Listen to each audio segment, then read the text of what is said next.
सबसे पहले नजर डालते हैं अब तक की bulletin. Comprehensive group of schools campus के सालाना अवार्ड्स तकसीम तकरीब में बच्चों की नुमाया कामयाबी पर हौसला अफजाई के लिए मेहमान खसूसी district sports officer Mukhtar Ahmed और दीगर मेहमान ने अवार्ड तकसीम किए और बच्चों को शाबाश दी।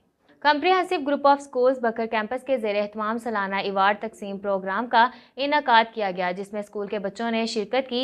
तकरीब के मेहमान खसूसी district sports officer Mukhtar Ahmed Khan थे, जबकि दीगर मेहमानों में Malik Tanveer new national college Malik Tanveer Saeed director new national college थे। तकरीब से खिताब करते हुए principal comprehensive school Bakar campus Islamullah Waraich ने तमाम मेहमान की तकरीब में आमद पर और बच्चों की हौसला अफजाई के लिए शुक्रिया अदा किया। बकर की ज़मीन एजुकेशन के हवाले से सरसब्ज है और आज की तकरीब का मकसद नुमाया पोजीशन हासिल करने वाले तुलबा की हौसला अफजाई करना है, ताकि दूसरे बच्चे भी इनको देखकर मेहनत करें। और मेरी तो ख्वाहिश है कि मैं हर माह ऐसा प्रोग्राम करूं। स्कूल के बच्चों ने मुख्तलिफ टैबलो पेश करके हाज़रीन के दिल जीत लिए और हाल में मौजूद तमाम बच्चों ने खूब तालियां बजाईं। प्रोग्राम के इख्तिताम में नुमाया कारकर्दगी दिखाने वाले बच्चों में मेहमानों ने शील्ड तकसीम की।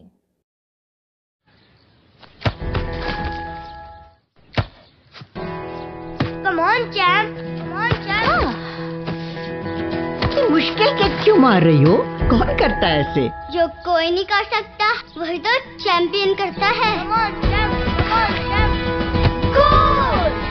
लो, सूख गए दांत, अब कोई नहीं निकाल सकता। जो कोई नहीं कर सकता वही तो चैंपियन करता है। नया बेहतर सर्फ एक्सेल, इसकी स्टेन लिफ्टर टेक्नोलॉजी कपड़ों की तह में जाके सख्त सूखे दाग भी खींच निकाले। दागों की चैंपियन तो तुम्हारी अम्मी ही है। नया सर्फ एक्सेल दागों का